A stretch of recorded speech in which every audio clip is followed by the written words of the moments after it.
Me acerco, me conecto con todo mi cuerpo. Voy y le digo a la luna que me guíe siempre. Voy, me acerco con todos mis ancestros. Voy y les digo que... Hola, mi nombre es Francesca, tengo 31 años, soy italiana y vivo en San Cristóbal de las Casas, Chiapas, desde hace 6 años.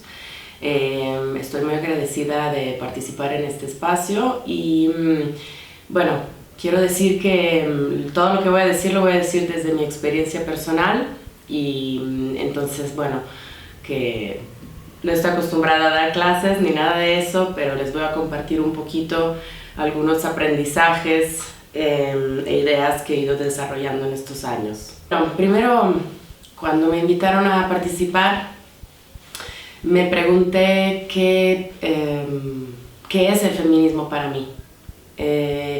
Y yo creo que para mí el feminismo es un espacio donde sentirme libre y no sentirme sola. Y bueno, creo que también he aprendido muchísimo y creo que ya es algo que no hay una vuelta atrás. Ya una vez que, como dijo una vez una amiga, has visto el mundo con los lentes feministas, ya no te los vas a poder quitar. Y bueno, la charla la voy a estructurar hablando un poquito de la lucha feminista en mi país de origen, en Italia, y quiero luego abarcar un tema que para mí es muy importante, que es el tema de la maternidad. Yo soy mamá de una niña de 3 años y medio que se llama Emma. Y también quiero mencionar un poquito el tema de los privilegios y de la importancia del estudio colectivo entre mujeres y la importancia de hacer tribu y hacer comunidad como mujeres. Entonces, bueno, en esta primera parte quiero platicar un poco de cómo se ha ido estructurando y desarrollando la lucha feminista en Italia. Italia tiene una tradición muy larga y muy importante de lucha de mujeres que empieza en los años 70 con el movimiento para los derechos civiles como el aborto, el divorcio, la difusión de métodos anticonceptivos, la lucha para las guarderías, para los niños de las trabajadoras y obreras, y también la lucha para la remoción del delito de honor, que en esos años, todavía hasta los años 70, aseguraba penas reducidas a los hombres que cometían el feminicidio porque sus esposas eran adúlteras. Entonces, bueno, ese movimiento fue muy importante. Ahí se desarrollaron muchos tipos de feminismos. Uno de los más importantes es el feminismo de la diferencia, que nació en la Librería de las Mujeres en Milán, un espacio muy simbólico, y una de sus exponentes más importantes es Carla Lonzi, que escribió 2 libros que son fundamentales para entender la lucha de esos años, que son Escupamos sobre Hegel, que es un ensayo de crítica a la filosofía de Hegel, sobre todo con respecto al papel de las mujeres en la sociedad. Y otro texto muy importante es La mujer clitoridea y la mujer vaginal, que fue uno de los primeros textos sobre el placer femenino y un análisis muy importante sobre cómo el patriarcado también se adueña de nuestra sexualidad y de nuestro placer. Bueno, con la llegada de los años 90, el neoliberalismo, el cambio en las leyes de trabajo,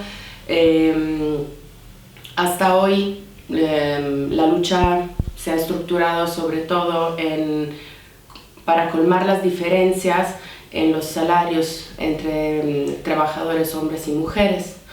Entonces, digamos que ha sido muy importante justamente para garantizar los derechos de la maternidad, la ley sobre el acoso laboral, y aquí una lectura muy interesante es la de Silvia Federici, que es justamente una autora italiana que hace muchos años vive en Estados Unidos y que habla de la opresión patriarcal en el sistema económico capitalista y cómo patriarcado y capitalismo van de la mano, y cómo la opresión de las mujeres pues es una parte fundamental para que el sistema capitalista pueda desarrollarse y pueda seguir existiendo.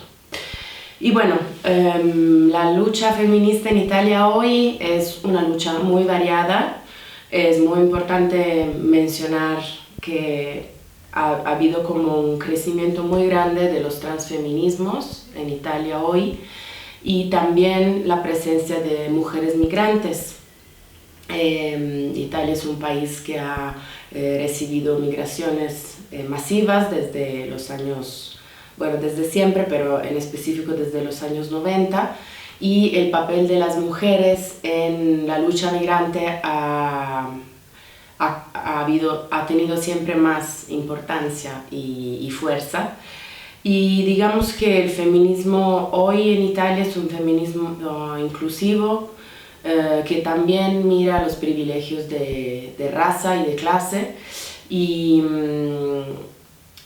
porque también hay que decir que el feminismo histórico, digamos, el que antes mencionaba de los años 70, era un feminismo blanco y de clase medio-alta, de personas que habían estudiado, ido a la universidad y que formaban parte de una clase social muy específica que no era la clase obrera o no era la clase, digamos, del proletariado. En cambio, hoy yo creo que el feminismo en Italia sí es mucho más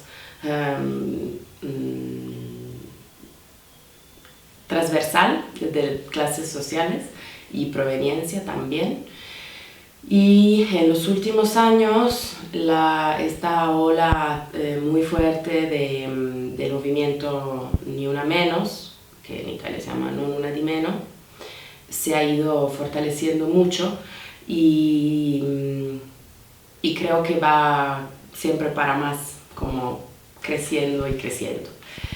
Y bueno, luego lo que les mencionaba al principio, que me interesaría platicarles un poco, es el tema del feminismo en relación con la maternidad.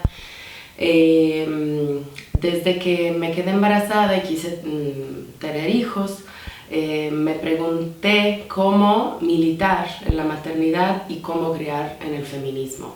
Y estas son preguntas que yo sigo planteándome, no tengo todavía una respuesta, pero sí he ido leyendo, platicando, confrontándome y debatiéndolo con muchas personas, con muchas otras madres, con muchas compañeras del movimiento feminista, con muchos hombres también.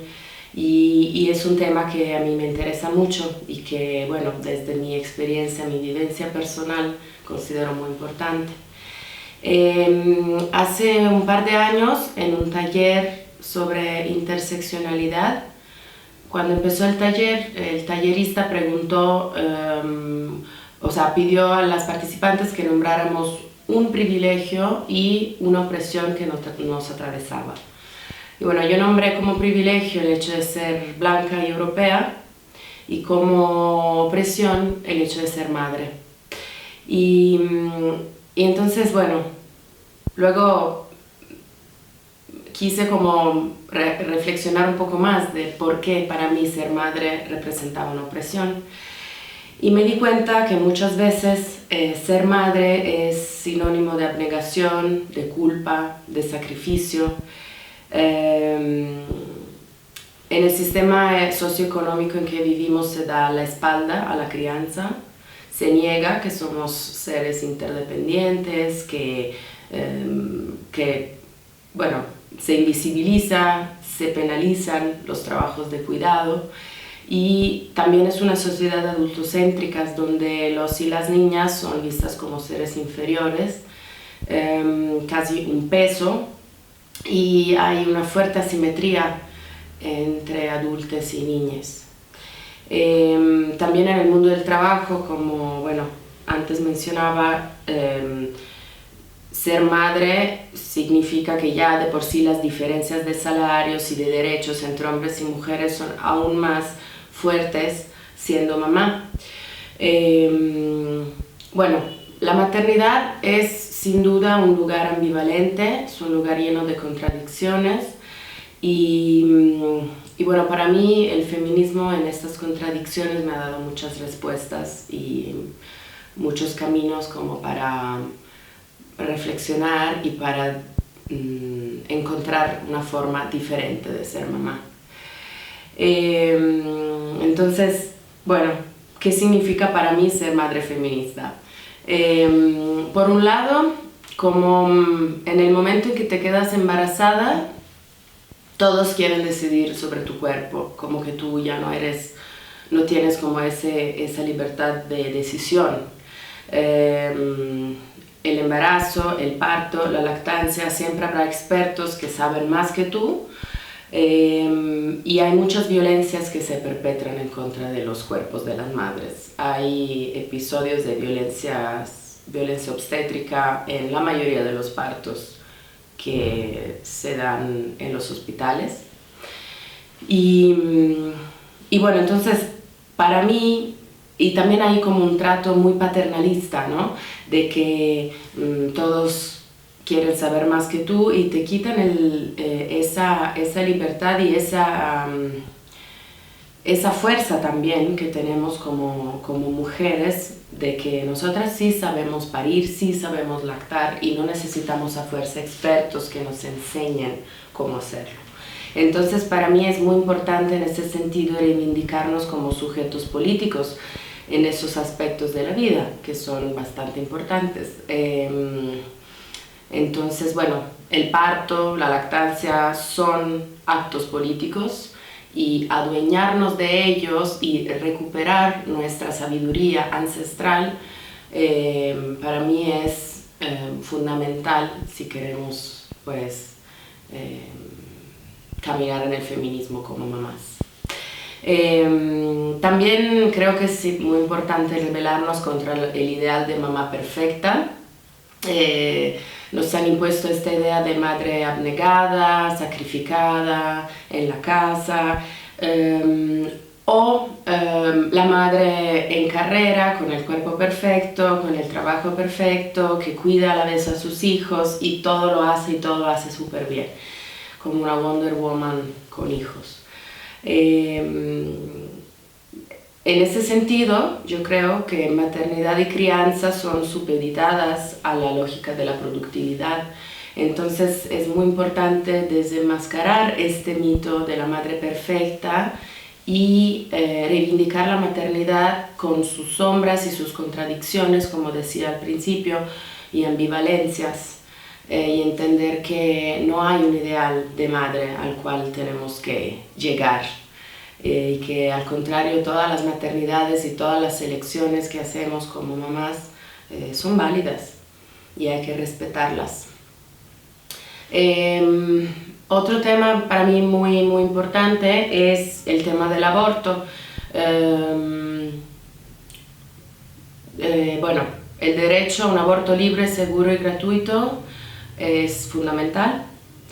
Y yo creo que también el derecho a ser madre está como sistemáticamente vulnerado cuando no haya el derecho al aborto. O sea, los dos van de la mano. Quien quiera decidir sobre nuestros cuerpos impidiéndonos abortar es la misma persona que quiere también decidir sobre nuestras elecciones de ser madre y la forma de serlo.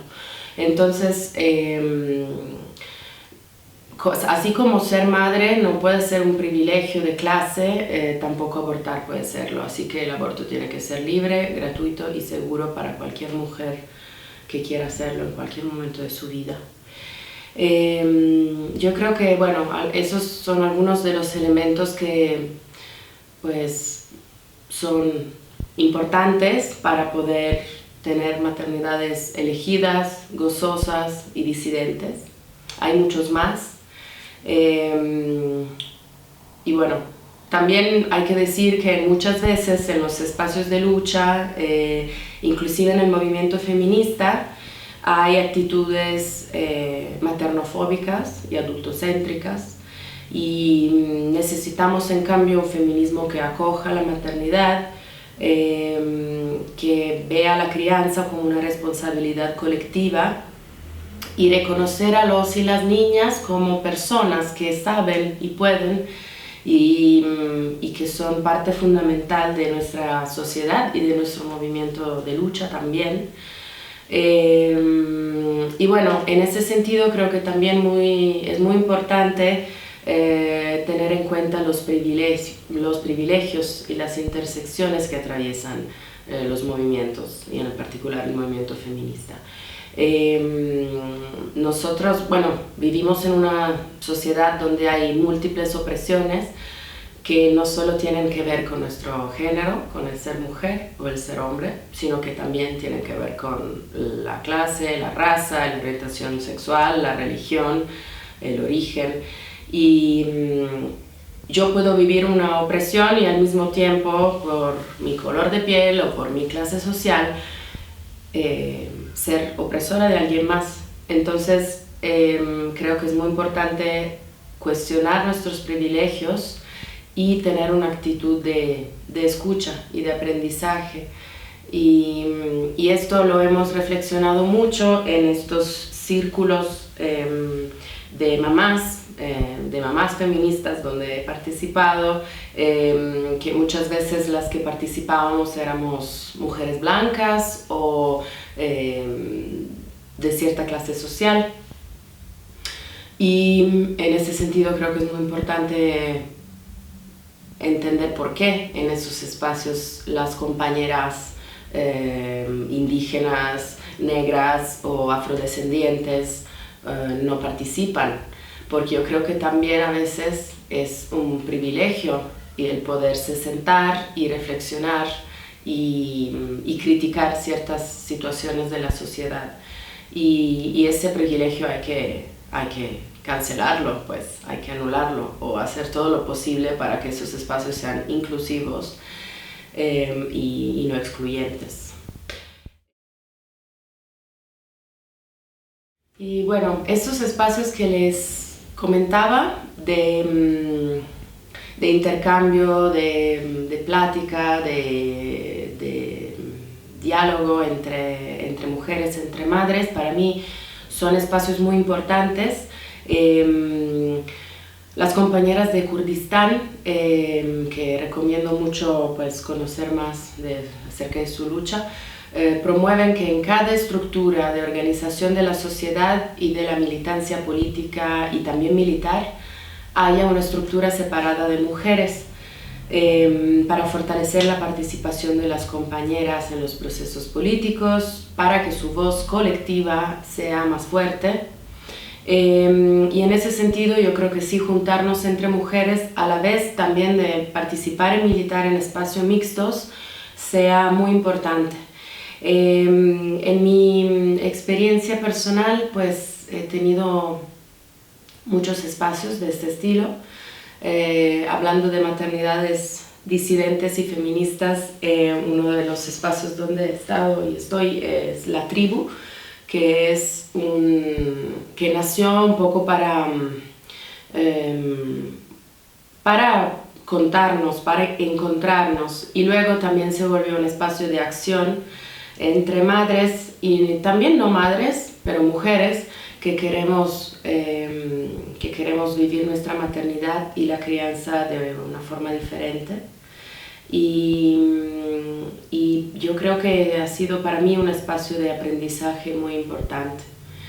Y también yo trabajo en un espacio cultural que es una librería aquí en San Cristóbal, y uno de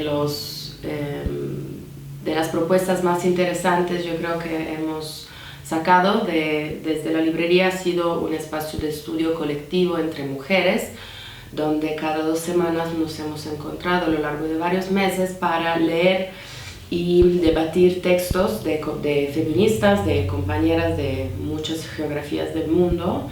Era un espacio de estudio colectivo muy horizontal, no había profesoras, no había maestras, no había expertas de ninguno de los temas, sino que la idea era llegar, leer juntas y aportar al debate, cada una desde su lugar, desde su experiencia y desde su vivencia también. Bueno, yo creo que hay muchas formas también en cómo las mujeres podemos encontrarnos y caminar juntas. Creo que también son muy válidos e importantes los espacios de escucha, de contención, de apoyo a las que sufren violencias, terapias colectivas, pero también espacios de risa, de gozo, de alegría compartida. Creo que para cualquier mujer, desde cualquier lugar tú puedas vivir y contar tu historia, lo más importante es no sentirnos solas, nunca. Y bueno, esto es lo que les quiero compartir. Agradezco mucho la invitación y les deseo un lindo día. Sana cuerpo, sana, sana cuerpo, sana, espíritu cura, sana cuerpo, sana, sana cuerpo, sana, espíritu cura, miro a mis adentros, este monstruo es